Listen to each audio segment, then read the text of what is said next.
Praise the Lord. Praise the Lord. இன்றைய வார்த்தை YouTube channel நேயர்கள் அனைவருக்கும் அன்பான வணக்கங்கள். உங்களை இந்த ஆழமான விவிலிய பகிர்வுக்கு வரவேற்கிறோம். ஆமாம், நேயர்கள் அனைவரையும் அன்போடு வரவேற்கிறோம். இன்னைக்கு நம்ம பகிர்வை ஒரு சிறப்பான நன்றியறிதல் ஜெபத்தோட ஆரம்பிக்கலாம். கண்டிப்பா. தந்தை, மகன், தூய ஆவியின் பேராலே ஆமென். ஆமென். அன்பு தந்தையே, இந்த நாளுக்காகவும் எங்களை வழிநடத்தும் உமது உயிருள்ள வார்த்தைகளுக்காகவும் உமக்கு நன்றி கூறுகிறோம். இன்றைய வாசகத்தின் மைய கருத்தான உண்மையின் ஒளியிலும் நற்செயல்களிலும் நாங்கள் எப்போதும் நிலைத்திருக்க எங்களுக்கு உதவி செய்யும். ஆமாண்டவரே. எங்களை சுற்றிலும் எதிர்ப்புகளும் திகிலும் சூழ்ந்திருக்கும் நேரங்களில் நீர் ஒரு வலிமை வாய்ந்த வீரரைப் போல எங்களோடு இருக்கிறீர் என்ற மாபெரும் உண்மையை எங்களுக்கு உணர்த்தியதற்காக உமக்கு நன்றி. ஆமென் ஆண்டவரே. இந்த இன்றைய வார்த்தை யூடியூப் சேனலில் இந்த வாசகத்தின் வழியாக வெளிச்சம் காணும் அனைத்து நேயர்களுக்காகவும் நாங்கள் மன்றாடுகிறோம். அவர்களுடைய வாழ்வில் உள்ள எல்லா தடைகளையும் உடைத்து அவர்கள் அனைவரின் மீதும் உமது மன்னிப்பும் குணமளிக்கும் வல்லமையும் இரக்கமும் அருளும் நிறைவாக பொழியப்பட வேண்டும் என்று ஜெபிக்கிறோம். அவர்கள் எந்த சூழ்நிலையில் இருந்தாலும் உமது நற்செயல்களின் சாட்சிகளாக அவர்கள் மாற அருள்தாரும். உமது கிருபை அவங்கள வழி நடத்தட்டும். விசுவாசிகளுக்காக மன்றாடுகிறோம். அவர்கள் கிறிஸ்துவின் செயல்களை உணர்ந்து விசுவாசத்தில் உறுதியாக நிற்க வேண்டும். கிறிஸ்துவை எதிர்ப்பவர்கள் மற்றும் நீதிமான்களுக்கு எதிராக சதி செய்பவர்கள் மனந்திரும்ப வேண்டும் என்று ஜெபிக்கிறோம். ஆமென். எங்களது இந்த நற்செய்தி பணிக்காக மன்றாடுகிறோம். எங்கள் பாடல்களும் போதனைகளும் மற்றவர்கள் உமது பாதுகாப்பை நம்பவும் உமது செயல்களை அடையாளம் காணவும் விசுவாசத்தில் தைரியமாக வாழவும் உதவ வேண்டும். மற்றும் எங்களிடம் ஜெப தேவைகளை சொன்ன அனைவருக்காகவும் அவர்களின் நல்ல நோக்கத்திற்கான மன்றாட்டுகள் அனைத்தும் விரைவில் நிறைவேறும்படியாகவும் ஜெபிக்கிறோம். இந்த மன்றாட்டுகள் அனைத்தையும் எங்கள் சகோதரரும் ஆண்டவருமான இயேசு கிறிஸ்துவின் பெயரில் திருமுன் வைக்கிறோம் எங்கள் அன்பு தந்தையே.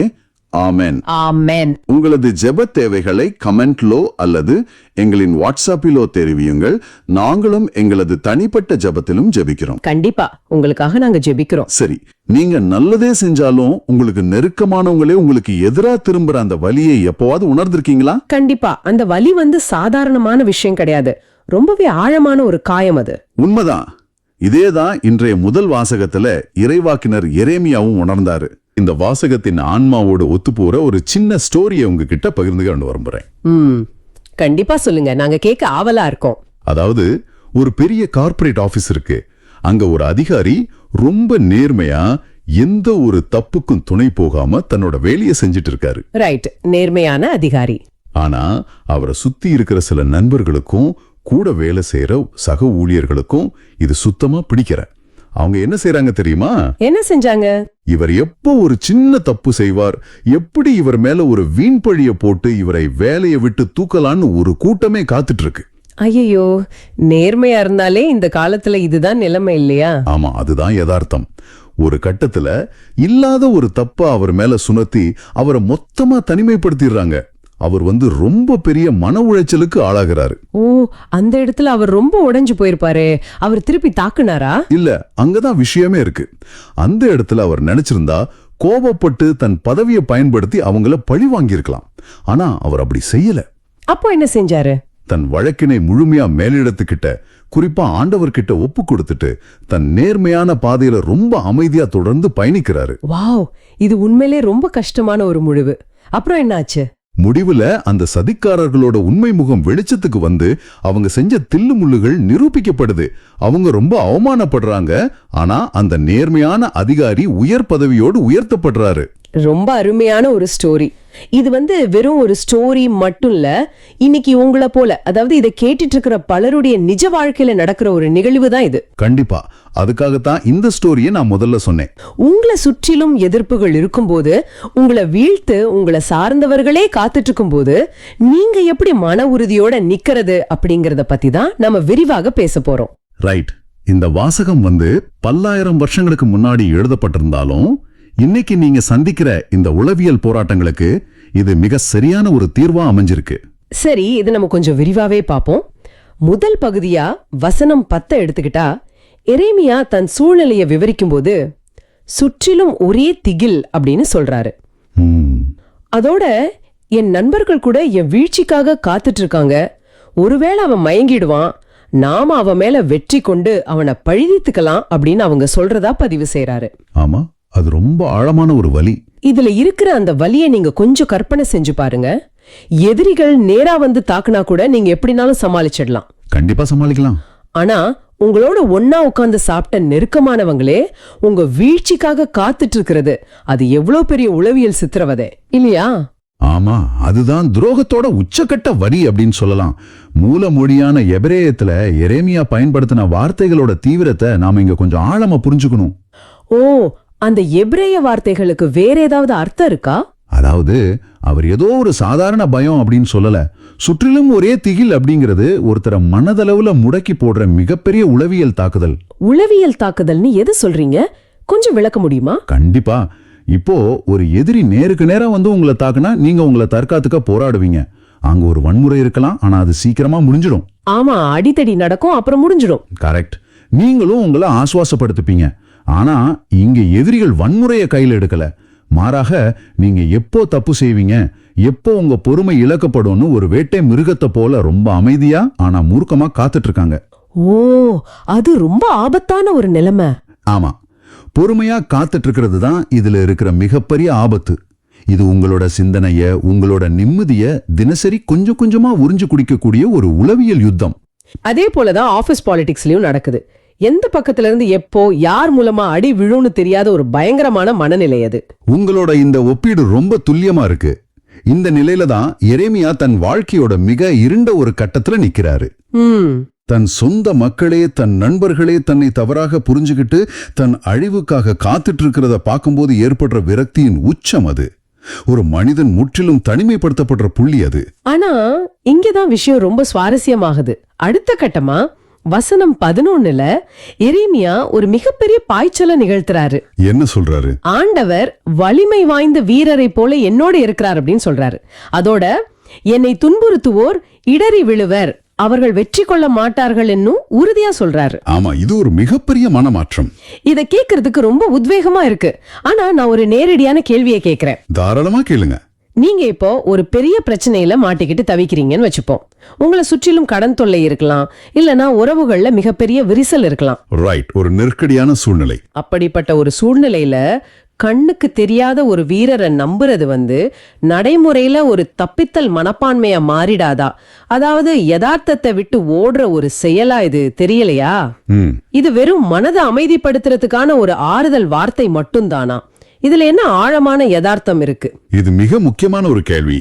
நிறைய நேரங்கள்ல நம்ம திருவிவிலிய வார்த்தைகளை வெறும் ஆறுதலுக்கான வாக்கியங்களா மட்டுமே சுருக்கிடுறோம்.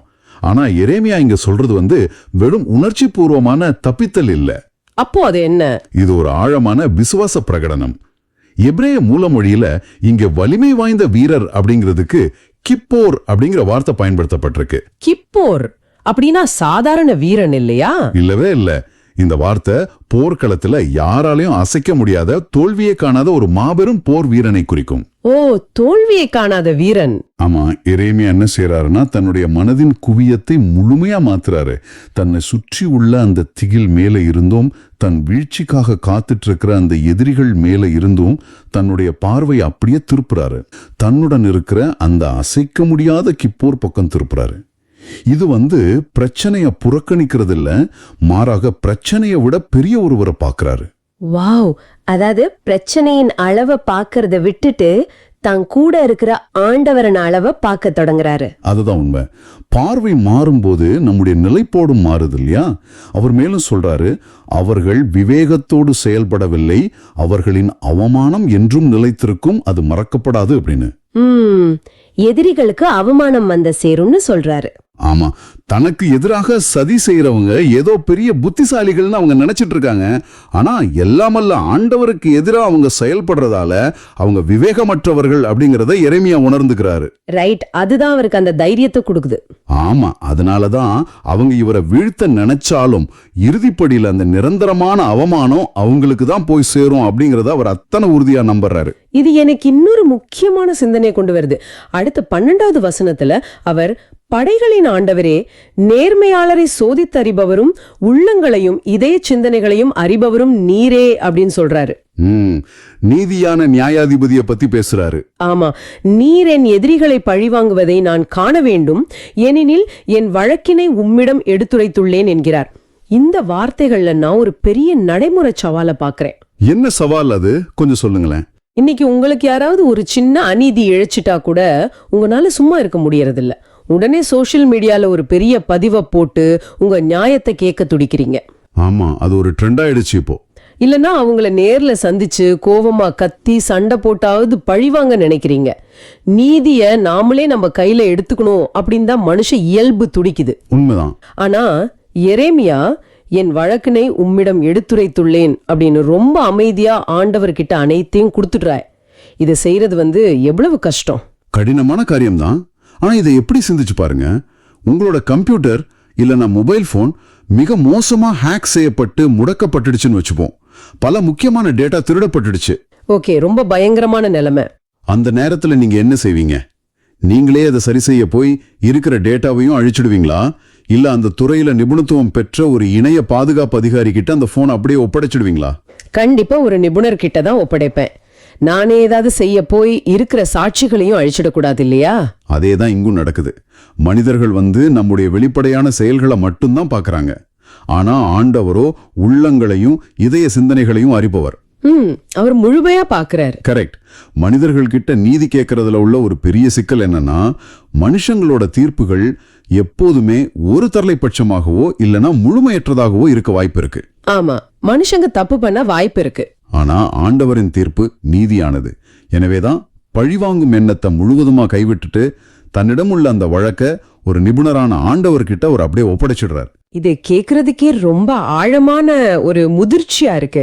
ஆனா இதுல இன்னொரு கேள்வியும் எனக்கு எழும்புது. சொல்லுங்க. ஆண்டவர் சோதித்தறிபவர் அப்படின்னு வருதே, சோதனைகள் அப்படிங்கறது நம்மளை தண்டிப்பதற்காக வர்றது இல்லையா? இல்லவே இல்ல. சோதனைகள் என்பவை உங்களை அழிப்பதற்காக ஆண்டவரால் அனுமதிக்கப்படுவது இல்லை. உங்களுக்காக நீதியை நிலைநாட்டும் பொறுப்பை நீங்க ஆண்டவர்கிட்ட விட்டுடும் போது நீங்க ஒரு மிகப்பெரிய மனச்சுமையிலிருந்து விடுதலை அடைறீங்க. ஓ, அந்த பாரம் குறைஞ்சிடுது. ஆமா, அந்த சோதனை உங்களை முடக்குவதற்கு பதிலாக உங்களை இன்னும் வலிமையானவரா உருவாக்குது. வழக்கை ஒப்படைப்பது அப்படிங்கிறது ஒரு பலவீனம் அல்ல, அதுதான் உண்மையான பலம். நாமளே போராடுறதை விட அந்த வலிமை வாய்ந்த வீரர்கிட்ட நம்முடைய போரை ஒப்படைச்சிடுறது தான் உண்மையான ஞானம் அப்படிங்கறத என்னால புரிஞ்சுக்க முடியுது. கண்டிப்பா. சரி, இதற்கு அடுத்து நடக்கிற ஒரு விஷயம்தான் என்னை ரொம்பவே சிந்திக்க வச்சது. 13வது வசனத்துல ஆண்டவருக்கு பாடுங்கள், அவரை புகழ்ந்தேத்துங்கள், ஏனெனில் அவர் வறியோரின் உயிரை தீயோர் கை நின்று விடுவித்தார் அப்படின்னு எரேமியா பாடுறாரு. இதுல உங்களை சிந்திக்க வச்ச விஷயம் என்ன? கால நேரம் முரண்படுதே. எரேமியா இன்னும் அந்த பிரச்சனையை விட்டு முழுமையா வெளியே வரல. எதிரிகள் இன்னும் அவரை சுட்டிக்கிட்டு தான் இருக்காங்க. ஆமா, அவர் இன்னும் அந்த வலையில தான் இருக்காரே.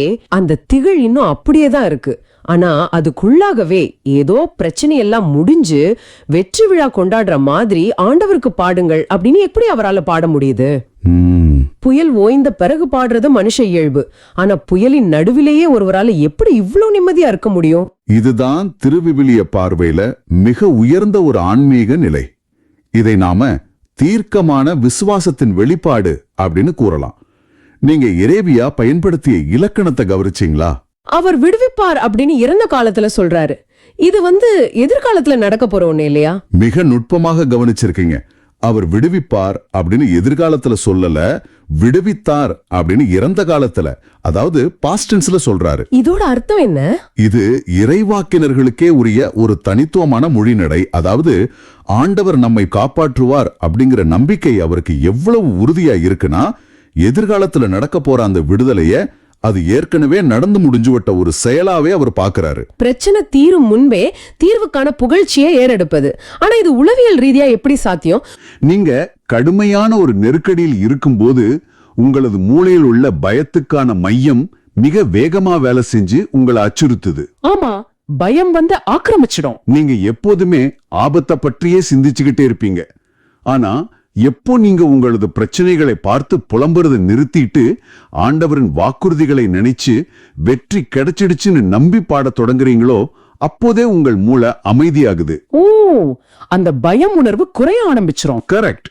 பயத்தின் உணர்வுகள் குறைஞ்சு அங்கே ஒரு தெய்வீக அமைதி குடியேறுது. இருளின் மத்தியிலும் ஆண்டவரை புகழ்ந்து பாடுவது அப்படிங்கிறது எதிரியின் உளவியல் தாக்குதலுக்கு எதிரான உங்களுடைய மிகப்பெரிய ஆயுதம். ரொம்ப அருமையான விளக்கம். உங்களுக்கு இது ஒரு முக்கியமான பாடம். உங்கள் பிரச்சனை எதுவாக இருந்தாலும் விடுதலைக்கு முன்பே புகழ பழகுங்கள். இந்த முழு வாசகத்தின் வழியாக நாம் கற்றுக்கொள்ளும் பாடம் மிகவும் தெளிவானது. உங்களை சுற்றிலும் நெருக்கடிகள் வரும்போது நீங்க பயந்து முடங்கி போவதையோ இல்லனா நீங்களே களத்துல இறங்கி பழிவாங்க நினைப்பதையோ தவிர்த்துட்டு உங்களின் வழக்கினை நீதியான நியாயாதிபதி கிட்ட ஒப்படைக்க வேண்டும். ஆமா, அது மட்டும் இல்லாம நான் உங்களுக்கு ஒரு ஆழமான கேள்வியை முன்வைக்க விரும்புறேன். சொல்லுங்க, என்ன கேள்வி அது? இந்த வாசகத்தை படிக்கும் போதும் சரி, இத பத்தி நாம பேசும்போதும் சரி, நீங்க எப்போதுமே உங்களை எரேமியாவாவே நினைச்சு பாக்குறீங்க. ஆமா, நாம தான் பாதிக்கப்பட்டவங்க அப்படின்னு நினைப்போம். கரெக்ட். நீங்க பாதிக்கப்பட்டவர், உங்களை சுற்றி எதிரிகள் இருக்கிறாங்க அப்படின்னு தான் நினைக்கிறீங்க. ஆனா எப்பவாவது நீங்க அந்த நண்பர்களை போல மற்றவர்கள் எப்போ வீழ்வார்கள் அப்படின்னு காத்துட்டு இருக்கிற மனநிலையில இருந்திருக்கீங்களா? ஓ, இது எதிர்பாராத ஆனா மிகவும் அவசியமான ஒரு கேள்வி. இணையத்திலோ ஆபீஸ்லயோ அல்லது குடும்பத்திலோ உங்களின் சக மனிதர்களோட வீழ்ச்சியில நீங்க எப்போதாவது வெற்றி காண நினைச்சிருக்கீங்களா? நாம சுய பரிசோதனை செஞ்சுக்கணும். அவங்க எப்போ தப்பு செய்வாங்க, அவங்கள எப்போ சுட்டி காட்டலான்னு அந்த திகில உருவாக்குற கூட்டத்துல நீங்களும் ஒருவரா எப்போதாவது இருந்திருக்கீங்களா? இந்த சிந்தனையை நீங்க உங்களுக்குள்ளாகவே ஆராய்ந்து பார்க்கணும்னு நான் அழைக்கிறேன். ஆமா, அது ரொம்ப முக்கியம். நாம எரேமியாவா இருக்கிறத காட்டிலோ எரேமியாக்களை உருவாக்குற நபரா மாறிடக்கூடாது அப்படிங்கறதுல நம்ம மிகவும் கவனமா இருக்கணும். அது மிக ஆழமான ஒரு சிந்தனை. உங்களை நீங்களே சுய பரிசோதனை செஞ்சுக்க தூண்டுற ஒரு அற்புதமான கேள்வி. இத நீங்க உங்களின் தனிப்பட்ட தியானத்திற்காக எடுத்துக்குவீங்க அப்படின்னு நான் நம்புறேன். மத்தவங்க நம்மளை எப்படி பாக்குறாங்க அப்படிங்கறத விட ஆண்டவர் நம்ம உள்ளத்தை எப்படி பாக்குறாருங்கிறது தான் முக்கியம். எக்ஸாக்ட்லி. இந்த மனநிலையை தான் இன்றைய திருப்பாடல்கள் 18 பிரதிபலிக்குதுன்னு சொல்லலாம். முதல் சில வசனங்களை பாத்தீங்கன்னா இந்த திருப்பாடலோட ஆசிரியர் ரொம்ப நெருக்கமான ஆழமான வார்த்தைகளை பயன்படுத்துறாரு. அதாவது ஒரு தனிப்பட்ட உறவை வெளிப்படுத்துற மாதிரி இல்லையா? கண்டிப்பா. என் ஆற்றலாகிய ஆண்டவரே, உம்மில்தான் நான் அன்பு கூறுகிறேன். ஆண்டவர் என் கற்பாரை, என் கோட்டை, என் மீட்பர் அப்படின்னு ஆரம்பிக்கிறாரு. ரொம்ப அழகான தொடக்கம். ஆமா, இது ஏதோ ஒரு சம்பிரதாயமான ஜபம் மாதிரி இல்லாம தன்னோட உயிருக்கு உயிரான ஒரு உறவை ஆண்டவர்கிட்ட காட்டுற மாதிரி இருக்கு. ஆனா பாத்தீங்கன்னா இந்த வார்த்தைகளை நம்ம முழுசா புரிஞ்சுக்கணும்னா இதோட ஒரிஜினல் எபிரேய மொழி பின்னணியை கொஞ்சம் பார்க்கணும். ஓ, அந்த மொழியில இதுக்கு வேற ஏதாவது ஆழமான அர்த்தம் இருக்கா? கண்டிப்பா இருக்கு. அந்த காலத்துல எழுதப்பட்ட எபிரேய கவிதைகள்ல இந்த கற்பாரை இல்லனா கோட்டை அப்படிங்கிற வார்த்தைகள் வெறும் உருவகம் கிடையாது. அப்படின்னா நிஜமாவே ஒரு கற்பாரையத்தான் குறிக்குதா? ஆமா, பண்டைய யூதேயா பாலைவனம் அப்படிங்கிறது ரொம்ப கடுமையான, கொஞ்சம் கூட இரக்கமே இல்லாத ஒரு நிலப்பரப்பு. பாலைவனத்துல பயணம் செய்யறதே ஒரு பெரிய சவால் தான். சரியா சொன்னீங்க. அங்க நீங்க பயணம் செய்யும் போது திடீர்னு ஒரு பெருவெள்ளம், அதாவது ஃபிளாஷ் ஃப்ளட் வரலாம். என்னது, பாலைவனத்துல வெள்ளமா? ஆமா, பல மைல்களுக்கு அப்பால் பெய்கிற மழையோட தண்ணி காய்ஞ்சு போன அந்த பாலைவன பள்ளத்தாக்குகள்ல திடீர்னு சீறி பாஞ்சு வரும். ஓ, அது ரொம்ப ஆபத்தாச்சே. ரொம்பவே ஆபத்து. அது மட்டும் இல்லாம எதிரிகளோட திடீர் தாக்குதலும் நடக்கலாம். அந்த திறந்த வெளியில உங்களை காப்பாத்திக்க உங்களுக்கு இருக்கிற ஒரே வாய்ப்பு அங்க இயற்கையாவே அமைஞ்சிருக்கிற மிக உயரமான செங்குத்தான ஒரு கற்பாறை மேல ஏறி நிக்கிறது தான். ஓஹோ, இப்போ புரியுது. அந்த பாறை தான் அவங்களுக்கு நிஜமான அடைக்கலம். ஆமா, அந்த கற்பாறை தான் உங்களை வெள்ளத்துல அடிச்சுட்டு போகாம பாதுகாக்கும். எதிரிகளோட அம்புகள்ல இருந்து உங்களை மறைக்கிற ஒரு கோட்டையாவும் அந்த செயல்படும். அப்போ கற்பாறை அப்படிங்கிறது பாதுகாப்போட அடையாளம் மட்டும் கிடையாது, அது உயிரை காப்பாத்துற அசைக்க முடியாத ஒரு அடித்தளம். 100% உண்மை. இதை கேட்கும்போது எனக்கு ஒரு விஷயம் ஞாபகத்துக்கு வருது. நடுக்கடல்ல ஒரு பெரிய புயல் உருவாகும் போது ஒரு கப்பல் தன்னை எப்படி காப்பாத்திக்குதுன்னு யோசிச்சு பாருங்க. புயல் வரும்போது அலைகள் ரொம்ப மோசமா இருக்குமே. ஆமா, புயல் வரும்போது கடல் அமைதியா மாறிராது. ஆனா அந்த கப்பல் தன்னிடம் இருக்கிற ரொம்ப பெரிய ஒரு நங்கூரத்தை ஆழமா கடலுக்கு அடியில இறக்குது. அதாவது அந்த நங்கூரம் கடலுக்கு அடியில இருக்கிற பாறைகள்ல கெட்டியா புடிச்சுக்கும். எக்ஸாக்ட்லி. அந்த நங்கூரம் உறுதியான பாறைகளோட தன்னை இறுக புடிச்சுக்கும். மேல பாத்தீங்கன்னா கப்பல் புயல்ல பயங்கரமா ஆடலாம், அலைகள் கடுமையா மோதலாம். ஆனா அந்த கப்பல் எங்கேயும் அடிச்சுட்டு போகாது. ஆமா, ஏன்னா அது ஒரு உறுதியான அடித்தளத்தோட இணைக்கப்பட்டிருக்கு. அதே போலதான் இந்த கற்பாறையும் அப்படின்னு தோணுது. ரொம்ப அருமையான ஒரு உதாரணம். ஆனா இப்போ எனக்கு ஒரு தீவிரமான நடைமுறை கேள்வி வருது. இதெல்லாம் கேட்கறதுக்கு ரொம்ப அழகா இருக்கு. ஆனா இப்போ இந்த நிகழ்ச்சியை கேட்டுக்கிட்டு இருக்கிற நீங்க, அதாவது உங்களுக்கு திடீர்னு ஒரு பெரிய பண நெருக்கடி வருதுன்னு வச்சுப்போம். இது பலரும் சந்திக்கிற ஒரு யதார்த்தமான பிரச்சனை. இல்லனா உங்க மெடிக்கல் ரிப்போர்ட்ல திடீர்னு ஒரு மோசமான நோயோட அறிகுறி இருக்குன்னு தெரிய வருது. அந்த நிஜமான வேதனையான தருணத்துல கண்களுக்கு தெரியாத ஆண்டவரை ஒரு கற்பாரையா நீங்க எப்படி நடைமுறையில உணர்வது? இது ரொம்ப வலிமையான ஒரு கேள்விதான். விசுவாசம் எப்படி உங்க ஹாஸ்பிட்டல் பில்ல கட்டும்? வெறும் வார்த்தைகள் எப்படி நிஜ வாழ்க்கையோட சுமையை குறைக்கும்? இத கொஞ்சம் விளக்குங்களேன். இப்போ பாத்தீங்கன்னா நீங்க ஒரு விஷயத்த நல்லா கவனிக்கணும். கற்பாறை மேல ஏறி நிக்கிறது அப்படிங்கிறது உங்க வாழ்க்கையில புயலே வராது, உங்க மெடிக்கல் ரிப்போர்ட் எல்லாமே நார்மலா தான் வரும் அப்படிங்கிறதுக்கான உத்தரவாதம் கிடையாது. அதாவது பிரச்சனைகள் வரும் அப்படின்னு சொல்றீங்க. ஆமா, புயல் வீசும், வெள்ளம் பெருக்கெடுக்கும். ஆனா அந்த கற்பாறை உங்களுக்கு என்ன செய்யுது தெரியுமா? அந்த நெருக்கடிக்கு நடுவுல நீங்க மூழ்கி போகாம, உங்க மனசு ஒரு பெரிய பயத்துல இருட்டுல விழுந்துடாம ஒரு பெரிய தெளிவை கொடுக்குது. ஓ, அந்த மனத்தெளிவு தான் நம்மை காப்பாத்துது. ஆமா, நீங்க ஆண்டவரை உங்க கற்பாரையா பற்றி கொள்ளும் போது அந்த இக்கட்டான சூழ்நிலையை எதிர்கொள்றதுக்கான மன வலிமையும் அடுத்த கட்டத்தை நோக்கி நகர்றதுக்கான ஞானமும் உங்களுக்கு கிடைக்குது. அப்போ புயலை நிறுத்துறது கற்பாரையோட வேலை கிடையாது, புயலின் நடுவுலையும் நம்மள உறுதியா நிக்க வைக்கிறது தான் அதோட வேலை. சரியா புடிச்சிட்டீங்க. ஆக கற்பாறை அப்படிங்கிறது பிரச்சனைகள்ல இருந்து நம்மள மாயமா மறைச்சு வைக்கிற இடம் இல்ல, அது பிரச்சனைகளை தாங்கி நிக்கிற சக்தியை தரும் இடம்.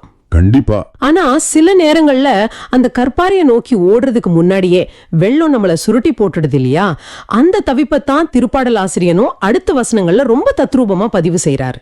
ஆமா, அடுத்த வசனங்கள் ரொம்பவே இருண்டதா இருக்கும். வசனம் 4 மற்றும் 5 பாருங்க.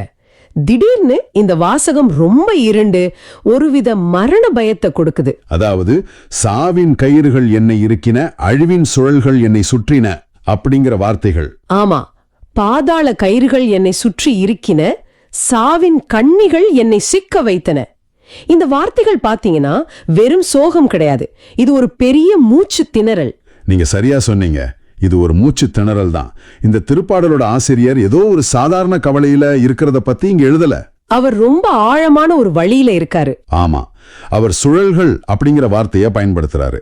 ஒரு நீர்ச்சுழல்ல, அதாவது ஒரு வேர்ல்பூல்ல நீங்க மாட்டிக்கிட்டா என்ன நடக்கும்? நம்மளால வெளியே வர முடியாது, உள்ள இழுத்துக்கும். ஆமா, நீங்க எவ்வளவு அதிகமா தப்பிக்க போராடுறீங்களோ அவ்வளவு அதிகமா அந்த சுழல் உங்களை ஆழத்துக்கு இழுத்துட்டு போகும். உங்க கைகள்ல எந்த கட்டுப்பாடும் இருக்காது. கேட்கும் போதே ரொம்ப பயமா இருக்கு. அதே போல அவர் கயிறுகள், கண்ணிகள் அப்படிங்கிற வார்த்தைகளையும் பயன்படுத்துறாரு. ஒரு விலங்கு வலையில சிக்கிக்கிட்டா அந்த வலையோட கண்ணிகள் அதை நகர விடாம எப்படி இறுக்கி கட்டுமோ அப்படிப்பட்ட ஒரு தவிப்பத்தான் அவர் விவரிக்கிறாரு. இது அப்படியே நம்ம இன்றைய நவீன வாழ்க்கையோட பொருத்தி பார்க்கலாம் இல்லையா? கண்டிப்பா பார்க்கலாம். இப்போ தாங்க முடியாத ஒரு கடனில் டெட் நீங்க சிக்கியிருக்கீங்கன்னு வச்சுப்போம். ஒவ்வொரு நாளும் அந்த வட்டி எப்படி உங்களை ஒரு சுழல் மாதிரி உள்ளே இழுக்குது அப்படிங்கறத உங்களால உணர முடியும். உண்மைதான், பல குடும்பங்கள் இந்த கடன் சுழல்ல மாட்டிட்டு தவிக்கிறாங்க இருக்குது அப்படிங்கறதையும் புரிஞ்சுக்க முடியும். ஆமா, இன்னும் சிலருக்கு தீராத மன அழுத்தம் இருக்கும். அந்த பயம் நெஞ்சம் ஒரு கயிறு மாதிரி இருக்கிறத அவங்க உடல் ரீதியாவே உணர்வாங்க. திருவிவிலியம் இந்த உணர்வுகளை கொஞ்சம் கூட மறைக்காம அப்படியே வெளிப்படையா காட்டுது. இத கேட்கும் போதே அந்த வலி நமக்கு புரியுது. நம்ம கட்டுப்பாட்டை முழுமையா இழந்துட்டோம் அப்படிங்கிற அந்த பயம் எவ்வளவு கொடூரமானது அப்படிங்கறத அந்த வாசகம் உணர்த்துது. ஆமா, அந்த கையறு நிலை ரொம்ப பயங்கரமானது. ஆனா இங்க ஒரு பெரிய முரண்பாடு இருக்கிறத நான் பாக்குறேன். என்ன முரண்பாடு? இப்ப பொதுவா நாம ஆண்டவர்கிட்ட ஜெபம் செய்யும் போது நம்ம வார்த்தைகள் ரொம்ப மரியாதையா, அழகா, பாசிட்டிவா இருக்கணும்னு நமக்கு சொல்லி கொடுத்திருக்காங்க. எந்த சத்தமும் இல்லாம அமைதியா ஜெபிக்கணும்னு பலரும் நினைக்கிறாங்க. ஆனா இந்த திருப்பாடல்ல வர்ற ஜெபம் பாத்தீங்கன்னா ரொம்ப வன்முறையான வார்த்தைகளை கொண்டிருக்கு. சாவின் கயிறுகள், பாதாளம், அழிவின் சுழல்கள் அப்படின்னு ரொம்ப நெகட்டிவா இருக்கு. ஆமா, ரொம்ப கடுமையான வார்த்தைகள் தான். அப்படி என்றால் நம்மளோட உடைந்த மனத, நம்ம கோபத்தை, விரக்திய, அந்த இருட்ட எந்த விதமான சென்சாரும் செய்யாம, அதாவது தணிக்கை செய்யாம, பளபளப்பான காகிதத்துல சுற்றாம அப்படியே பச்சையா ஆண்டவர்கிட்ட கொட்டுறதுக்கு இந்த வாசகம் நமக்கு அனுமதி கொடுக்குதா? 100% கொடுக்குது. நீங்க கேட்ட இந்த கேள்விக்குள்ளே ஒரு மிக முக்கியமான உண்மை இருக்கு. ஓ, அப்படியா? ஆமா, நீங்க உங்க ஜெபங்களை தணிக்கை செஞ்சு ரொம்ப நேர்த்தியான இலக்கண சுத்தமான வார்த்தைகள்ல மட்டும்தான் ஆண்டவர்கிட்ட பேசணும்னு நினைச்சா அங்க நீங்களே உங்களுக்கும் ஆண்டவருக்கு நடுவுல ஒரு பெரிய சுவரை எழுப்புறீங்கன்னு அர்த்தம். அதாவது நம்ம உண்மையான உணர்வுகளை மறைக்கிறோம். சரியா சொன்னீங்க. நீங்க உண்மையை மறைச்சு போலியா நடிக்க முயற்சி பண்றீங்க. நீங்க ஒரு சுழல்ல மூழ்கிக்கிட்டு இருக்கும் போது ஆண்டவரே கடல் அலைகள் ரொம்ப அழகா இருக்கு அப்படின்னு சொல்றது ஜெபம் கிடையாது. அது ஜெபம் இல்ல, அது தன்னைத்தானே ஏமாத்திக்கிறது. ஆமா, நான் மூழ்கிட்டு இருக்கேன், சாவின் கயிறுகள் என் கழுத்தை இருக்குது, எனக்கு மூச்சு முட்டுது அப்படின்னு நீங்க உங்க முழுமையான பலவீனத்தையும் கட்டுப்பாடின்மையும் ஒத்துக்கிறது தான் உண்மையான ஜெபம். வாவ், இது ரொம்ப ஆழமான ஒரு பார்வை. உங்க அலங்கோலமான விரக்தியான கோபமான கதறலுக்கு தான் ஆண்டவர் அதிக முக்கியத்துவம் கொடுக்கிறாரு. ஏன்னா அங்கதான் ஒரு மனிதன் தன் முழுமையான கையறு நிலையை உணர்ந்து தன்னை முழுசா ஆண்டவர்கிட்ட ஒப்படைக்கிறான். அப்போ அந்த பலவீனத்துல தான் ஆண்டவரோட பலம் முழுமையா செயல்பட முடியும்னு சொல்றீங்க. கண்டிப்பா ஆண்டவர்கிட்ட நாம எப்படி இருக்கோமோ அப்படியே போறதுதான் உண்மையான உறவு. ரொம்ப அருமையான விளக்கம்.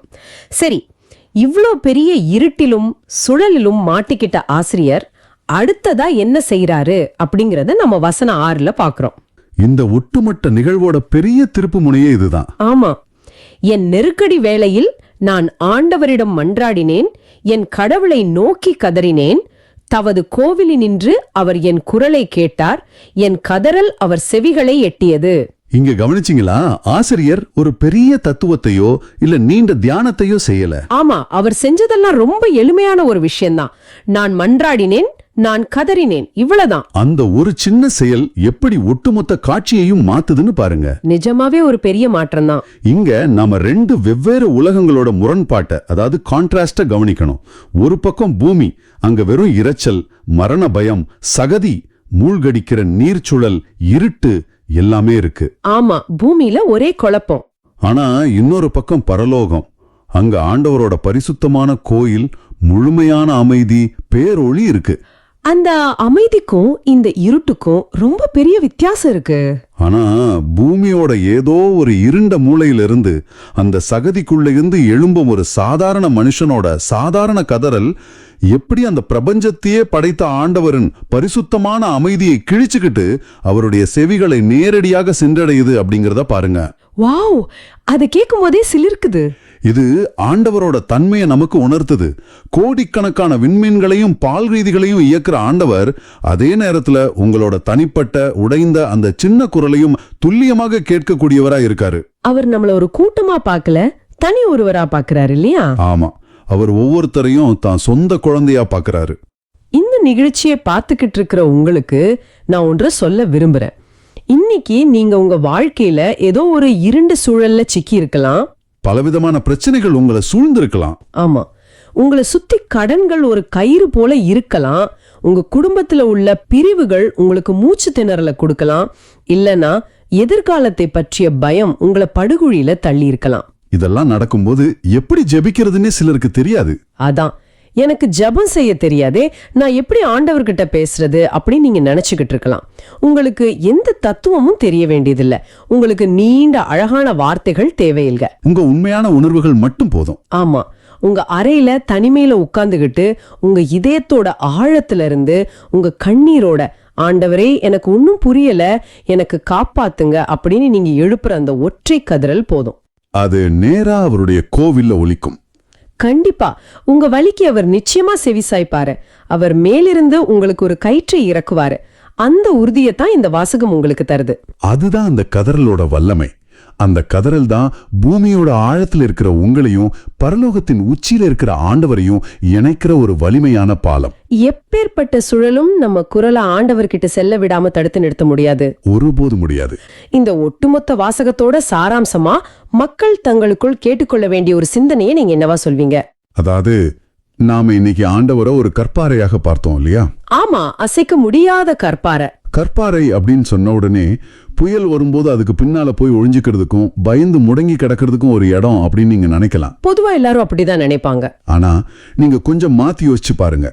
ஆண்டவர் உங்களுக்கு தர்ற அந்த கற்பாறை அப்படிங்கிறது நீங்க ஒழிஞ்சுக்கிறதுக்கான இடம் மட்டும் கிடையாது. அது உங்க சவால்களை எதிர்த்து நிக்கிறதுக்கான ஒரு உறுதியான போர்க்களம். ஓ, ஒளிஞ்சுக்கிற இடம் மட்டும் இல்ல, அது ஒரு போர்க்களம்.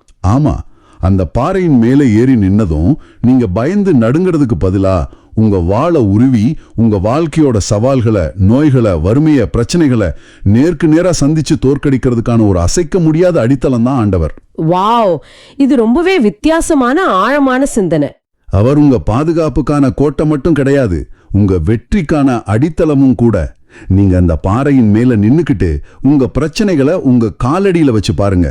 அந்த பார்வை உங்களை மாத்திரதா இருக்கட்டும். மிக சிறப்பான சிந்தனை. கற்பாறை அப்படிங்கிறது நம்ம ஒளிஞ்சுக்கிற மறைவிடம் இல்ல, நம்ம சவால்களை நாம வீழ்த்துவதற்கான மிக உறுதியான அடித்தளம். நெருக்கடியான நேரத்துல மனிதர்களிடம் போய் நியாயம் கேட்கறத விட அடைக்கலப்பாறையாகிய ஆண்டவரை நோக்கி ஓடும்போது அவர் நமது கதறலுக்கு செவிசாய்க்கிறார் அப்படிங்கறத தான் இந்த திருப்பாடல்கள் நமக்கு ஒரு உத்தரவாதமா தருது. ரொம்ப அழகா சொன்னீங்க. சரி, எரேமியா சந்திச்ச இதே போன்ற ஒரு நெருக்கடிய பல நூறு ஆண்டுகளுக்கு பிறகு இயேசுவும் நேரடியாக எதிர்கொண்டார் அப்படிங்கறத இன்றைய யோவான் நற்செய்தி நமக்கு காட்டுது. இந்த வாசகத்துல பாத்தீங்கன்னா இயேசு எத்தனையோ நோயாளிகளை குணமாக்கி இருக்காரு, பசியோடு இருந்தவங்களுக்கு உணவு கொடுத்திருக்காரு. இவ்வளவு செஞ்சும் அவரோட சொந்த மக்களே அவர் மேல உடனே கல்லெறிய ஆயத்தமாகறாங்க. ரொம்ப வேதனையான விஷயம் அது. இது பெரிய முரண்பாடா இருக்குல்ல. அவர் செஞ்சதெல்லாம் நல்லது, ஆனா அவங்களுக்கு வந்த கோபத்தை பார்த்தா உயிரையே எடுக்க துடிக்கிறாங்க. ஆமா, அது ஒரு பெரிய ஆச்சரியம்தான். மனிதர்கள் தங்களுக்கு புரியாத அல்லது தங்களை மீறிய உண்மைகளை கேட்கும்போது ஏன் உடனடியாக இப்படி வன்முறையில இறங்குறாங்க? இது வெறும் கோபம் மட்டும்தானா, இல்ல இதுக்கு பின்னாடி வேற ஏதாவது உளவியல் காரணம் இருக்கா? இதுல ரொம்ப ஆழமான ஒரு உளவியல் காரணம் இருக்கு. உளவியல் ரீதியா இத காக்னிட்டிவ் டிசோனன்ஸ் அப்படின்னு சொல்லுவாங்க. காக்னிட்டிவ் டிசோனன்ஸ் அப்படின்னா என்ன?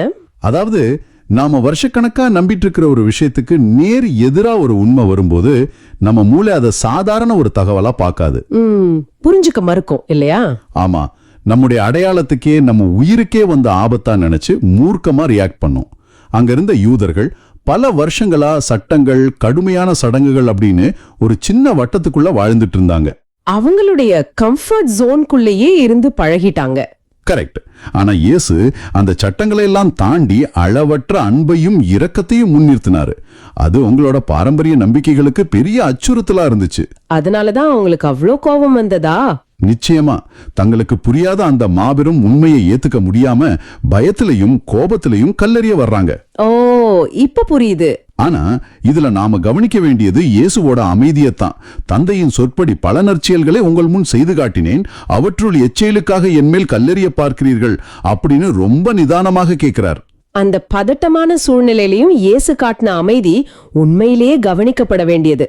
இது அப்படியே இன்னைக்கு இருக்கிற நம்ம சமூகத்தோட ஒப்பிட்டு பார்த்தா, இன்னைக்கு நம்ம கையில இருக்கிற ஸ்மார்ட் போன் தான் பல பேருக்கு கல்லா மாறிடுச்சு. வாவ், இது ரொம்ப ஆழமான சிந்தனை. ஸ்மார்ட் போனே ஒரு கல்லா மாறிடுச்சு. ஆமா, முன்னாடி எல்லாம் நேருக்கு நேர் கல்லெறிஞ்சாங்க, இப்ப கமெண்ட் செக்ஷன்ல வார்த்தைகளால கல்லெறிறாங்க. உண்மை என்னன்னு தெரியாமலேயே அடுத்தவங்கள வார்த்தைகளால காயப்படுத்துறது எவ்வளவு பெரிய பாவம் அப்படிங்கறத நாம உணரணும். உண்மைதான், நாமும் அந்த மாதிரி செஞ்சிடக்கூடாது. இயேசு எப்படி அமைதியாகவும் நிதானமாகவும் அந்த விமர்சனங்களை எதிர்கொண்டாரோ அதே மாதிரி நீங்களும், அதாவது நேர்களாகிய நீங்களும் சமூக வலைத்தளங்கள்ல வர்ற தேவையற்ற விமர்சனங்களை எதிர்கொள்ள பழகணும். கண்டிப்பா. வார்த்தைகளால கல்லறிகிற உரதுக்குல நாமும் ஒருத்தரா இருக்கக்கூடாது அப்படிங்கறத இந்த வாசகம் நமக்கு ரொம்ப தெளிவா சொல்லுது. ரொம்ப சரியா சொன்னீங்க. ஆனா அவங்க கல்லெறிய வந்தப்போ வார்த்தைகளை கொண்டு வந்த அந்த விவாதத்துக்கு இயேசு கொடுக்கிற பதில் தான் என்ன ரொம்ப சிந்திக்க வச்சது. எந்த பதில சொல்றீங்க? அவங்க இயேசுவை பார்த்து மனிதனாகிய நீ உன்னையே கடவுளாக்கி கொள்கிறாய் அப்படின்னு குற்றம் சாட்டுறாங்க. அப்போ இயேசு திருவிவிலியத்திலிருந்து மேற்கோள் காட்டி ஒரு பதில் சொல்றாரு. ஆமா, அந்த 82வது திருப்பாடல் வசனம். கரெக்ட். கடவுளுடைய வார்த்தையை பெற்றுக்கொண்டவர்கள் தெய்வங்கள் என்று சொல்லப்படுகிறார்கள் என்று உங்கள் மறைநூலில் எழுதியுள்ளதல்லவா அப்படின்னு கேக்குறாரு. இது கேட்பதற்கு மிகவும் வியப்பா இருக்கு. மனிதர்களை பார்த்து தெய்வங்கள் அப்படின்னு சொல்றதை நாம எப்படி புரிஞ்சுக்கிறது? இது கொஞ்சம் குழப்பமா இருக்கே. இது ஒரு அருமையான ஆழமான இறையியல் கேள்வி. இயேசு இங்க பயன்படுத்துறது திருப்பாடல்கள்ல வர்ற ஒரு வசனத்தை. இதை நாம சரியா புரிஞ்சிக்க மூலமொழியோட, அதாவது எபிரேய மொழியோட பின்னணிய நாம கவனிக்கணும். எபிரேய மொழியில இதுக்கு என்ன அர்த்தம் வருது? எபிரேய மொழியில எலோஹிம் அப்படிங்கிற வார்த்தையை பயன்படுத்துவாங்க. இந்த வார்த்தை ஆண்டவரை குறிக்கவும் பயன்படும். அதே சமயம் ஆண்டவருடைய அதிகாரத்தை பெற்று மக்களுக்கு நீதி வழங்கக்கூடிய நீதிபதிகள் அல்லது இஸ்ரேல் தலைவர்களை குறிக்கவும் பயன்படும். ஓ, அப்ப அது பல அர்த்தங்களை உள்ளடக்கிய வார்த்தையா? ஆமா. பண்டைய யூத சட்ட அமைப்பின்படி ஆண்டவருடைய வார்த்தையை யார் ஒருத்தர் ஏற்றுக்கொள்கிறார்களோ அவர்கள் ஆண்டவருடைய பிரதிநிதிகளாக அவருடைய அதிகாரத்தின் பிரதிபலிப்பாக மாறுறாங்க. அப்போ அந்த மனிதர்கள் மேல ஒரு தெய்வீக தன்மை வந்துடுது இல்லையா? கரெக்ட். இங்க இயேசு ரொம்ப அற்புதமான ஒரு வாதத்தை முன்வைக்கிறார். என்ன வாதம் அது? சாதாரண மனிதர்களே ஆண்டவருடைய வார்த்தையை பெற்றுக்கொண்டதால தெய்வங்கள் அப்படின்னு திருவிவிலியத்தில் அழைக்கப்பட்டிருக்கும் போது தந்தையாகிய ஆண்டவராலேயே நேரடியாக புனிதப்படுத்தப்பட்டு இந்த உலகத்துக்கு அனுப்பப்பட்ட நான் என்னை மகன் அப்படின்னு சொல்றதுல என்ன தப்பு இருக்கு? ஆஹா, அருமையான தர்க்கம் இது.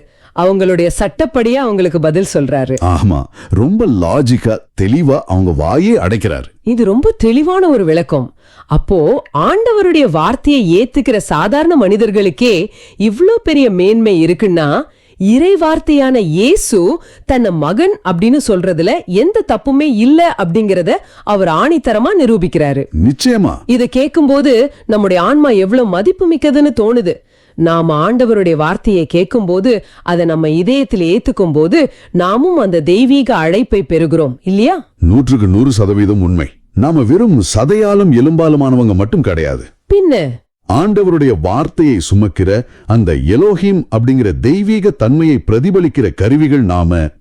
இதை நீங்கள், அதாவது நம்முடைய நேயர்கள் ஆழமா புரிஞ்சுக்கணும். ஆமா, இத நேயர்கள் கண்டிப்பா உணரணும். பல நேரங்கள்ல இந்த உலகம் உங்களை பார்த்து உன்னால முடியாது, நீ ஒண்ணுக்கும் உதவாதவன் அப்படின்னு சொல்லி உங்களை தாழ்த்தலாம். ஆனால் ஆண்டவருடைய வார்த்தை உங்களுக்குள் இருக்கும்போது நீங்க எவ்வளவு உயர்ந்தவர்கள், உங்களுடைய ஆன்மா எவ்வளவு மேன்மையானது அப்படிங்கறத நீங்க உணரணும். உலகத்தோட விமர்சனங்களை கேட்டு உங்களை நீங்களே ஒருபோதும் தாழ்த்திக் கொள்ள கூடாது. கண்டிப்பா, ஒரு நாளும் அப்படி செய்யக்கூடாது. சரி, வார்த்தைகளை கொண்டு வந்த அந்த விவாதத்துக்கு பிறகு இயேசு நேரா செயல்களுக்கு வர்றாரு. ஆமா, அவர் தன்னுடைய செயல்களை முன்வைக்கிறாரு. அவர் சொல்றாரு, நான் என் தந்தைக்குரிய செயல்களை செய்யவில்லை என்றால் நீங்கள் என்னை நம்ப வேண்டாம். ஆனால் நான் அவற்றை செய்தால் என்னை நம்பாவிடனும் என் செயல்களையாவது நம்புங்கள் அப்படின்னு சொல்றாரு.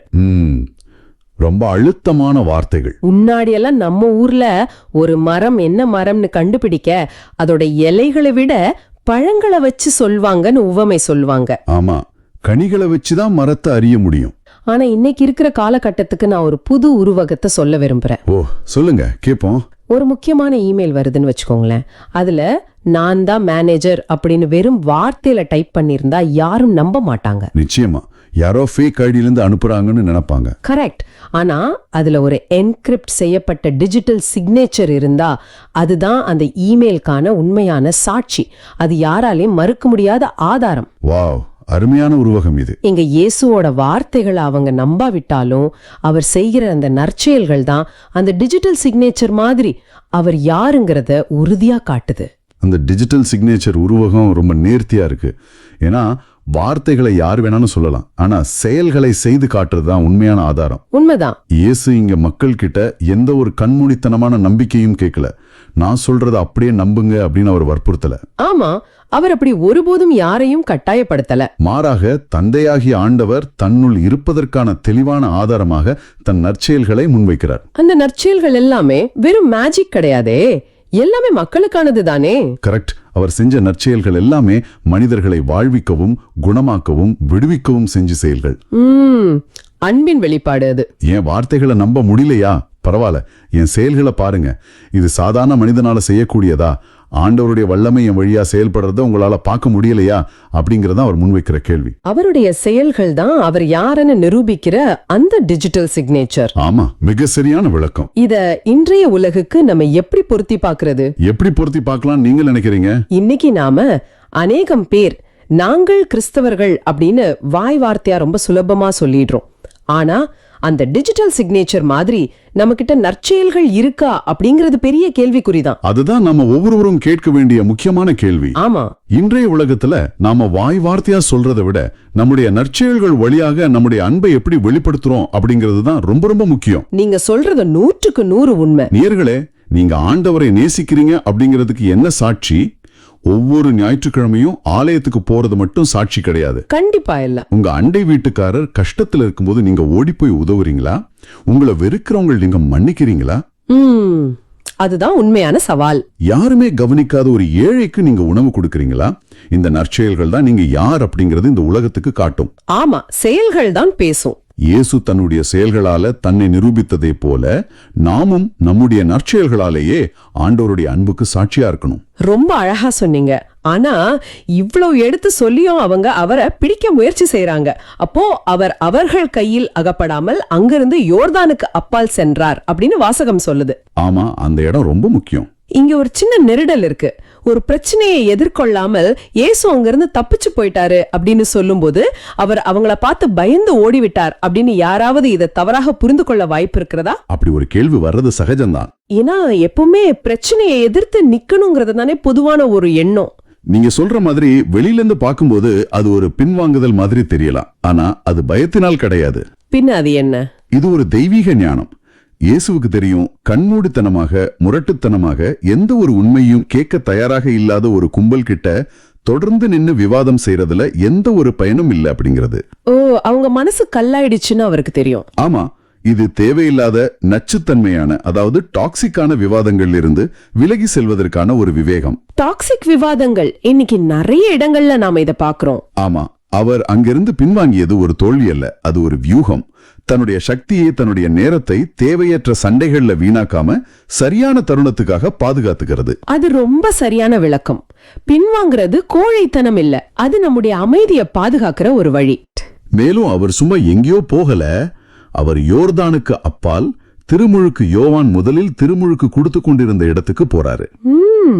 அந்த இடத்துக்கு போனதுல ஒரு பெரிய அர்த்தம் இருக்கு. அங்க போனதும் என்ன நடக்குது பாருங்க. யோவான் எந்த அடையாளமும் செய்யவில்லை, ஆனால் அவர் இவரை பற்றி சொன்னதெல்லாம் உண்மையாயிற்று அப்படின்னு மக்கள் உணர்ந்து அங்கே பலர் இயேசுவிடம் நம்பிக்கை கொள்றாங்க. இது ரொம்ப ஆச்சரியமான ஒரு நிகழ்வு. யோவான் எந்த அற்புதமும் செய்யலையே, அப்புறம் எப்படி இந்த மாற்றம் நடந்துச்சு? அங்கதான் ஒரு மாபெரும் உண்மை இருக்கு. திருமுழுக்கு யோவான் வாழ்ந்த காலத்துல அவர் எந்த அற்புதமும் செய்யல. அவர் வெறும் வார்த்தைகளால இயேசுவை மக்களுக்கு அறிமுகப்படுத்தினாரு. அந்த நேரத்துல பலருக்கு அது புரியாம இருந்திருக்கலாம் இல்லையா? ஆமா, ஆனா அவர் விதைத்த அந்த வார்த்தையோட பலன் இப்போ கொஞ்ச காலம் கழிச்சு ரொம்ப பெரிய அளவுல வெளிப்படுது. ஓ, விதைகள் முளைக்க நேரம் எடுக்கும் சொல்றீங்க. இத நம்ம வாழ்க்கையோட எப்படி இணைத்து பார்க்கலாம்? இப்போ நீங்க உங்க குடும்பத்துக்காகவோ உங்க நண்பர்களுக்காகவோ பல வருஷங்களா ஜெபம் பண்ணிட்டு இருக்கலாம். அவங்களுக்கு நல்ல ஆலோசனைகளை சொல்லிட்டு இருக்கலாம். ஆமா, ஆனா எந்த மாற்றமும் தெரியாம இருக்கும். உடனே எந்த மாற்றமும் தெரியலையே அப்படின்னு நீங்க சோர்வடையலாம். ஆனா கவலைப்படாதீங்க. திருமுழுக்கு யோவான் விதைத்த வார்த்தை எப்படி காலம் தாண்டாலும் மாபெரும் பலனை கொடுத்ததோ, அதே போல நீங்கள் மற்றவர்களுக்காக செய்யும் ஜெபமோ சொல்லும் நல்ல வார்த்தைகளோ கட்டாயம் ஒரு நாள் அவங்க வாழ்வுல ஒரு மாபெரும் மாற்றத்தை ஏற்படுத்தும். வாவ், இது உண்மையிலே மனசுக்கு ரொம்ப ஆறுதலா இருக்கு. ஆமா, அந்த நம்பிக்கை நமக்குள்ள எப்பவும் இருக்கணும். கண்டிப்பா. பல கோணங்கள்ல நாம சிந்திச்சோம். முதலாவதாக, தங்களுக்கு புரியாத உண்மையை பார்த்து மக்கள் ஏன் காக்னிட்டிவ் டிசோனன்ஸால கல்லெறிய வந்தாங்க, அதை இயேசு எப்படி அமைதியா எதிர்கொண்டார்னு பார்த்தோம். கரெக்ட், அமைதிதான் சிறந்த பதில்னு பார்த்தோம்.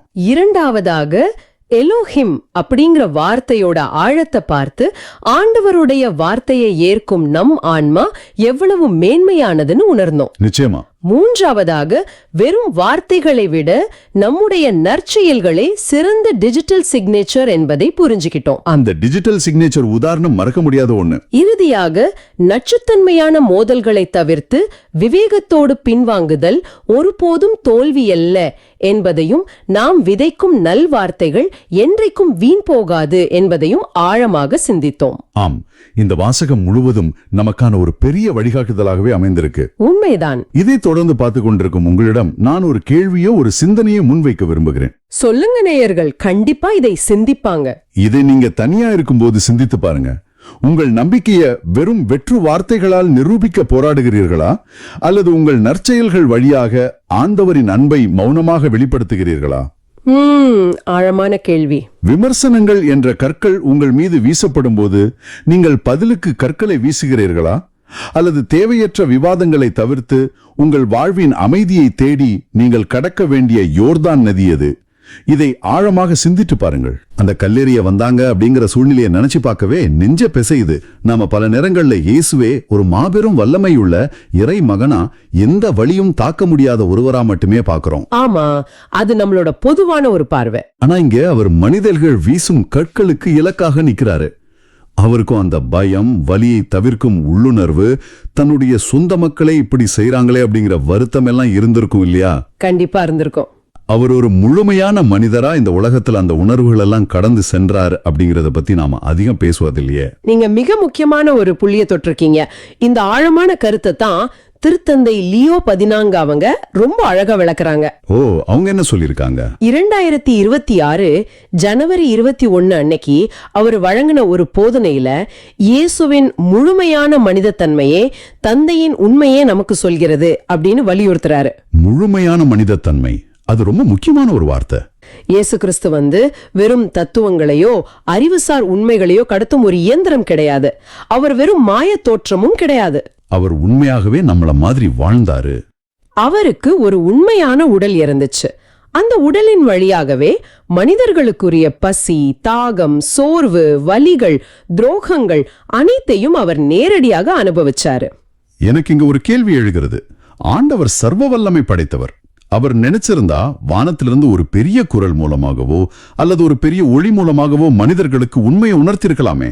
எல்லாரும் கேட்கிற கேள்விதான் இது. எதற்காக அவர் மனித உடலை எடுத்து இப்படி வியர்வையிலையும் கண்ணீர்லையும் கற்களின் அடியிலையும் கஷ்டப்படணும்? இதோட நோக்கம் என்ன? ஏன்னா உண்மையான அன்பு தொலைவிலிருந்து கட்டளையிடுவதில்லை, அது நேர்ல தோள் கொடுக்குது. ஒரு மனிதனுடைய வலிய புரிஞ்சுக்க அவனுடைய செருப்பை போட்டுக்கிட்டு நடக்கணும்னு சொல்வாங்க பாத்தீங்களா? ஆமா, அப்பதான் அந்த வலி புரியும். ஆண்டவர் மனித குலத்தை வெறும் சட்டங்களால மீட்க விரும்பல, மாறாக தன் முழுமையான அன்பால மீட்க விரும்பினா. அந்த அன்பு உண்மையானதா இருக்கணும்னா மனிதர்களோட வியர்வையிலையும் கண்ணீர்லையும் வலிகளிலையும் அவரும் பங்கேற்கணும். ரொம்ப ஆழமான ஒரு கருத்து இது. கல்லெறியப்படும் போது ஏற்படும் உடல் வலி, நெருங்கிய நண்பன் யூதாஸ் காட்டி கொடுக்கும் போது ஏற்படும் நெஞ்சு வலி, இவை அனைத்தையும் அந்த மனித உடல்ல தான் இயேசு அனுபவிச்சாரு. அவர் நமக்காகவே இதையெல்லாம் தாங்கிக்கிட்டாரு.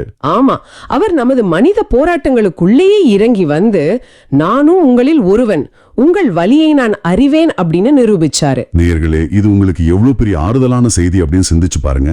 நீங்க தனிமையில அழுதுகிட்டு இருக்கும் போது என்ன யாருமே புரிஞ்சுக்கலையே அப்படின்னு ஏங்கும் போது, உங்க அலுவலகத்துல குடும்பத்துல நீங்க தவறாக புரிந்து கொள்ளப்பட்டு ஓரங்கட்டப்படும் போது, ஆமா, உங்க வழிகள் எதுவுமே ஆண்டவருக்கு தெரியாததல்ல. அவர் தூரத்திலிருந்து வேடிக்கை பார்க்கிற ஆண்டவர் கிடையாது. கிறிஸ்து முழுமையான மனிதரா இந்த அவமானங்களை எல்லாம் கடந்துதான் வந்திருக்காரு. நிச்சயமா உங்க போராட்டங்களுக்குள்ளேயே அந்த வழிகளுக்குள்ளேயே ஆண்டவரோட பிரசன்னம் முழுமையா இருக்கு. இது ரொம்பவே நம்பிக்கை தரும் ஒரு பயணப்பாடு. அப்போ நாம தொடர்ந்து நற்செயல்களை செய்து கொண்டே இருக்கணும். கற்கள் வீசப்பட்டாலும் நமது செயல்கள் உண்மையை சொல்லிக்கொண்டே இருக்கணும். அதத்தான் இயேசுவும் நமக்கு வாழ்ந்து காட்டியிருக்காரு. உண்மைதான். எனவே நேயர்களே, இந்த ஆழமான விவிலிய பகிர்வை நிறைவு செய்யும் இந்த வேளையில ஒரு முக்கியமான கேள்வியை உங்களுக்குள் ஆழமாக எழுப்பிக் கொள்ளுங்கள். அது என்ன கேள்வி? இன்னைக்கு உங்க மேல எரியப்படும் கற்கள் என்னவ? அது மற்றவர்களின் பொறாமையா, அலுவலக அரசியலா, அல்லது உறவுகளுக்குள் ஏற்படும் தவறான புரிதல்களா? அந்த நேரத்துல நம்மள நாமே நியாயப்படுத்திட்டு இருக்க போறோமா? ஆமா, அந்த நேரத்துல உங்களை நியாயப்படுத்திக் கொண்டே இருப்பதில் உங்க ஆற்றலை வீணாக்க போறீங்களா? அல்லது இயேசுவை போல தேவையில்லாத விவாதங்களை தவிர்த்து விட்டு உங்க செயல்கள் வழியாக உண்மையை நிலைநிறுத்த போறீங்களா? ரொம்ப ஆழமான சிந்தனை இது. இந்த ஆழமான உரையாடலை நாம ஒரு ஜபத்தோடு நிறைவு செய்யலாம். கண்டிப்பா. அன்பு தந்தையே, இன்றைய வாசகத்தின் வழியாக நீர் எங்களுக்கு கற்றுக் கொடுத்த இந்த மாபெரும் பாடத்திற்காக உமக்கு நன்றி. நன்றி ஆண்டவரே. நாங்கள் இருளில் நடக்கும் போதும் மனிதர்களால் கைவிடப்படும் போதும் எங்கள் வீழ்ச்சிக்காக உலகம் காத்திருக்கும் போதும் நீர் ஒரு வலிமை வாய்ந்த வீரராக எங்களோடு இருக்கிறீர் என்ற நம்பிக்கையை எங்கள் இதயங்களில் ஆழமாக விதைத்ததற்காக உமக்கு நன்றி. ஆமென். எரேமியாவைப் போல எந்த சூழ்நிலையிலும் மீதுள்ள விசுவாசத்தை நாங்கள் இழந்து விடாமல் இருக்க எங்களுக்கு அருள்தாரும். எங்கள் வழக்குகளை நாங்களே தீர்க்க முற்படாமல் நீதியான நியாயாதிபதியாகிய உம்முடைய கைகளில் அதை ஒப்புக் கொடுத்து விட்டு விடுதலைக்கு முன்பாகவே உம்மை புகழ்ந்து பாடும் அந்த உயர்ந்த ஆன்மீக நிலையை எங்களுக்கு தந்தருளும். ஆமென் தந்தி. இந்த நிகழ்ச்சியை பார்த்து கொண்டிருக்கும் இந்த நேசத்துக்குரிய நபரையும் இவருடைய குடும்பத்தையும் நீர் நிறைவாக ஆசிர்வதிப்பீராக. நாங்கள் கேட்ட இந்த நற்செய்தியின் சிந்தனைகள் எங்கள் வாழ்விலும் இந்த நிகழ்ச்சியை பார்த்து கொண்டிருக்கும் ஒவ்வொரு நேரின் வாழ்விலும் ஆழமாக வேரூன்றி நற்செயல்களாகிய கனிகளை கொடுக்க உமது தூய ஆவியானவர் தாமே எங்களை வழிநடத்த வேண்டும் என்று உருக்கமாக மன்றாடுகிறோம். ஆமாண்டவரே. அவங்களை கட்டி இருக்கிற அந்த மரண கயிறுகளையும் பயத்தின் சுழல்களையும் நோயின் கண்ணிகளையும் நீரே அவிழ்த்து விடுவீராக. ஆமாம் ஆண்டவரே, விடுதலையை கொடுங்க. உம்மையே தங்கள் கற்பாரையா அவங்க பற்றி கொள்ளவும் நீர் தர்ற பலத்தை கொண்டு தங்கள் சவால்களை எதிர்த்து நின்னு ஜெயிக்கவும் அருள் தாரோம். அவங்க உங்களை நோக்கி கதரும் போதெல்லாம் உம்முடைய செவிகள் அவங்க குரலை கேட்கட்டும். எங்கள் ஆண்டவராகிய இயேசு கிறிஸ்துவின் பெயரால் ஆமென். ஆமென். இந்த ஆழமான பார்வை உங்களுக்கு பயனுள்ளதாக இருக்குதுன்னு நினைச்சா மத்தவங்களுக்கு இந்த வீடியோவை ஷேர் பண்ணுங்க. நற்செய்தியின் தூதராக இறையாட்சியை எடுத்துரைங்க. நன்றி. எல்லாரும் நற்செய்தியை எடுத்துரைப்போம். மீண்டும் நாளை சந்திப்போம். இயேசுவுக்கே புகழ். அன்னை மரியே வாழ்க.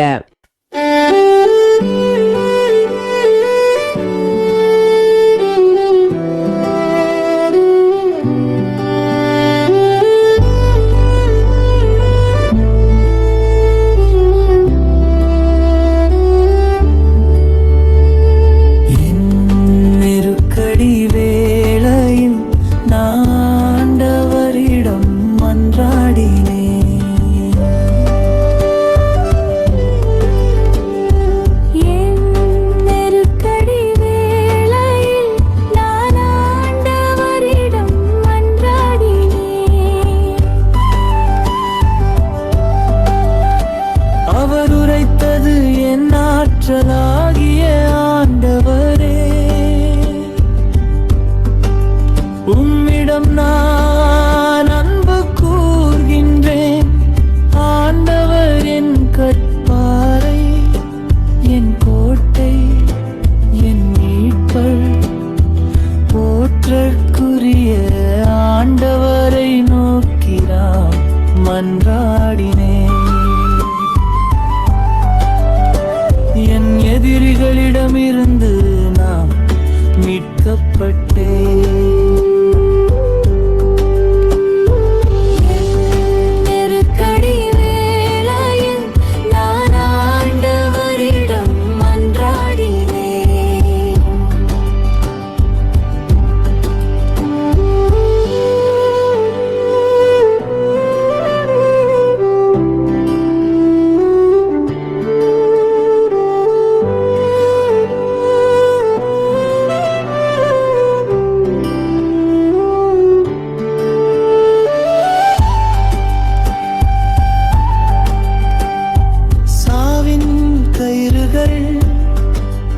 என்னை இருக்கின,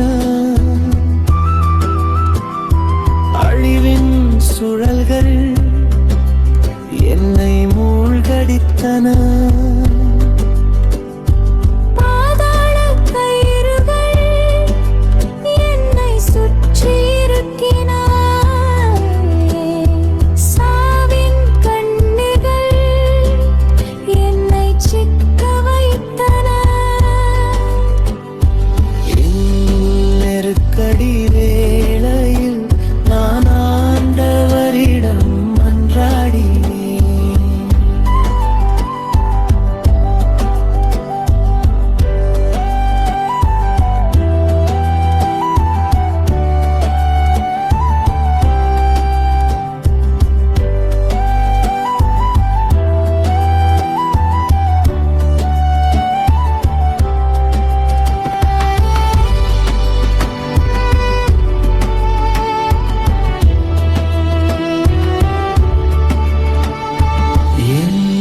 நெருக்கடி வேளையில் நான் ஆண்டவரிடம் மன்றாடினேன். என் கடவுளை நோக்கி கதறினேன். தமது கோவிலில் நின்று அவர் என் குரலை கேட்டார்.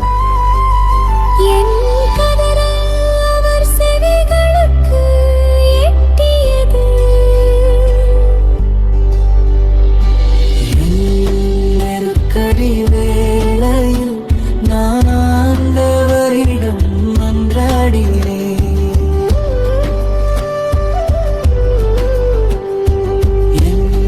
நெருக்கடி வேளையில் நான் ஆண்டவரிடம் மன்றாடினேன்.